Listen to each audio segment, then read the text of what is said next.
কিছু কিছু মানুষ মনে করে বেকারদের ফ্যামিলি মেম্বাররা অনেক লাকি, কারণ তারা প্রতিদিনই ফ্রিতে কেক খাইতে পারে। জি না, আমার কেউ ঠেললেও ফ্যামিলির জন্য কেক বানাতে পারে না। আই ডোন্ট নো হোয়াই, আমার কেন জানি এনার্জি আসে না ফ্যামিলির জন্য যে একটা কেক বানাবো। আমার বাইকে এখন তো পকেট থেকে 500 টাকা বার করে দিলে ঠিকই বানাতে পারবি। আমি তো তখন ভাবে চিন্তে দেখা যাবে অবশ্যই। It's not a big deal. Order আসলে যেমন একটু রেসপন্সিবিলিটি কাজ করে, কিন্তু ঘরের বেলা তেমন রেসপন্সিবিলিটি আসে না কেন জানি। এমনি আবার ঘরের যে কোনো অকেশনের জন্য আমি কেক বানাই।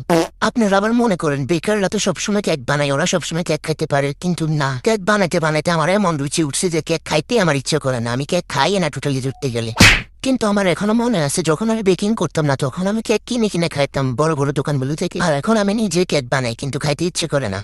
এখন ভালো লাগার মধ্যে শুধু চিজ কেকটাই আমার ভালো লাগে। হোয়াট এ বড় লোকি কাজ কারবার। সো কেকটা ছিল half vanilla and half chocolate 1.5 পাউন্ডের মধ্যে, তাই এটা আমি একদম সিম্পলের মধ্যে রাখার ট্রাই করছি। অ্যান্ড আমি ভুলে গেছি কোন সেট ভ্যানিলা অ্যান্ড কোন সেট চকলেট। থাক, কাস্টমার কাটলে তুই বুঝবো, আমি এত চিন্তা ভাবনা করে লাভ কি। Okay bye.